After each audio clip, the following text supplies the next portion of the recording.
ఆజ్ఞ ప్రకారం అబ్రహాము అతని సహోదరుడి కుమారుడు లోతు వారి కుటుంబాలతో కలిసి వాళ్ళ సమస్త సంపదను తీసుకొని కానానులోకి వచ్చి కొంతకాలం అక్కడ నివసిస్తారు. దేవుడు అబ్రహామును అక్కడ ఆశీర్వదించినప్పుడు వెండి బంగారము పశువులు కలిగి బహుధనవంతుడవుతాడు. వాళ్ళిద్దరికీ ఆ స్థలం చాలనప్పుడు అబ్రహాము లోతుతో, మన ఇద్దరికి ఈ స్థలం చాలడం లేదు.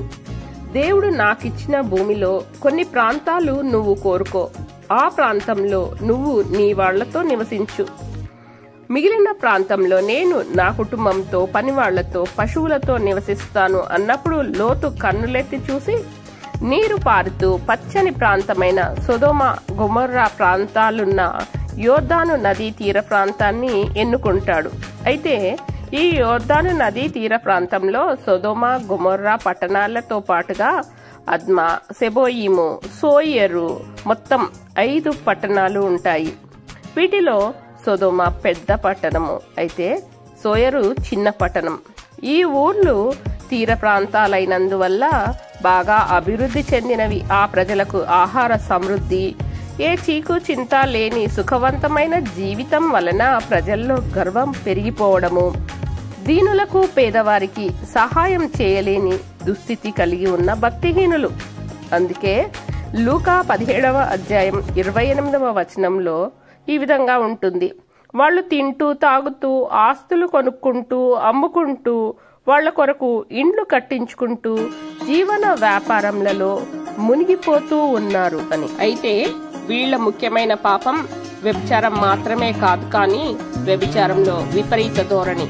అందుకే యెహోవా దేవుడు ఒకసారి వాళ్ళ పాపాన్ని సంపూర్ణంగా పరిశీలించి, నిజమే అయితే సొదొమ గొమొర్రా పట్టణాలతో పాటుగా ఆ మొత్తం 5 పట్టణాలను కూడా నాశనం చేయాలనుకుని 2 దేవదూతలను లోతు కుటుంబాన్ని రక్షించడానికి లోతు నివసిస్తున్న సొదొమ పట్టణానికి పంపిస్తాడు.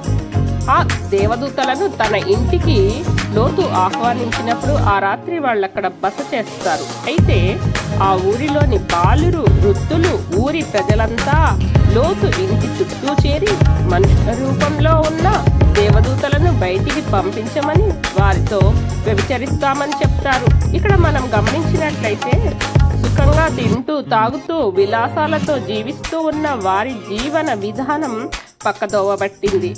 అందుకే కొత్తగా ఊరికి వచ్చిన వ్యక్తులతో వ్యభిచారం చేయడానికి ఊరంతా కూడుకుని వచ్చిందంటే ఈ విషయం ద్వారా ఆ 5 పట్టణాలలో వ్యభిచారం ఎంత ఎక్కువగా ఉందో మనం గమనించవచ్చు.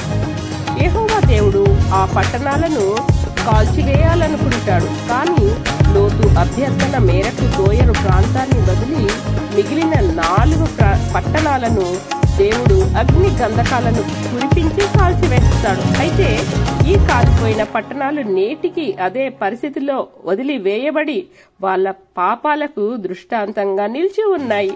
మరి ఈ దినాలలో కూడా నోవాహు దినాల మాదిరిగా, లోతు దినాల మాదిరిగా కంటికి ఇంపైన మోస్ట్ హ్యాపెనింగ్ ప్లేసెస్ లో జీవిస్తూ తినడానికి, తాగడానికి, ఇండ్లు కట్టుకోవడానికి, విలాసవంతమైన జీవన విధానాన్ని కలిగి ఉండడానికి ప్రాధాన్యతనిస్తూ ఈ సర్వ సృష్టిని సృజించిన సృష్టికర్తను మర్చిపోతున్నారు. వ్యభిచారం ఒకప్పుడు చాప కింద నీరులాగా గుట్టుగా జరిగేది, కానీ ఇప్పుడు అది ప్రతి డేటింగ్ సైట్స్ లో, యాప్స్ ద్వారా ప్రతి ఒక్కరికి చేరువలో ఉన్నది. స్కూల్ పిల్లల దగ్గర నుండి ముసలి వాళ్ల వరకు చాలా మంది ఈ పాపానికి బలి అవుతూ వాడి ఉచ్చులో పడిపోతున్నారు. తమకు తామే తెలియకుండా నష్టపరుచుకుంటున్నారు.